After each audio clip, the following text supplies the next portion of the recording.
और इसीलिए जो उस पार के गांव हैं, जिन गांवों के बारे में यहाँ के सांसद जी ने, यहाँ के विधायक जी ने भी चिंता व्यक्त की है कि नारायणी नदी में एक पक्का पुल बनना चाहिए, जिससे शिवपुर, नारायणपुरा, बलचवा, बसंतपुर, हरिहरपुर और महाराजगंज के भी 5-7 गांव सोही मरवा के वहां पड़ते हैं। इन सभी गांवों को लेकर के हम देखेंगे लगभग 1 दर्जन बड़े गांव, लगभग 15 से 20 हजार की आबादी वहां निवास करती है। उन लोगों के लिए आवागमन के लिए मैं यहाँ के प्रशासन से भी कहूंगा, मंडलायुक्त है वह भी इस बात को देखेंगे। एक बार पीएम गति शक्ति के माध्यम से इस बात को देखें कि कौन सा लोकेशन सही हो जहां पर ब्रिज अच्छा बने, सुरक्षित बने और लोगों के आवागमन को भी सुरक्षित कर सके। पक्का पुल का निर्माण आने जाने वाले लोगों के वहां पर करवाने की तैयारी हमारी प्रारंभ होनी चाहिए।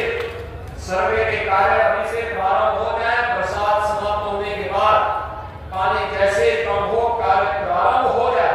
इसकी तैयारी हमें अभी से प्रारंभ करनी चाहिए। बाढ़ बचाव के प्रभावी उपाय को आगे बढ़ाने का कार्य हमें करना चाहिए और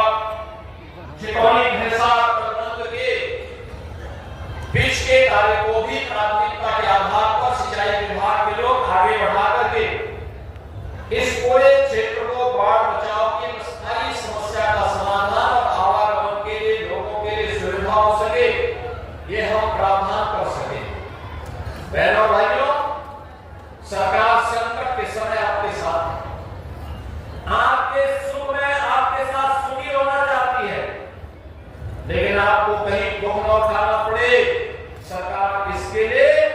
समय से अपना उपाय प्रारंभ करती है। लेकिन फिर भी अगर कहीं से कोई ऐसी आपदा आती है, उस आपदा से निपटने के लिए भी सरकार प्रभावी उपाय करती है और आप उसी उपाय के क्रम में मैं आपके बीच में यहाँ पर जल शक्ति मंत्री,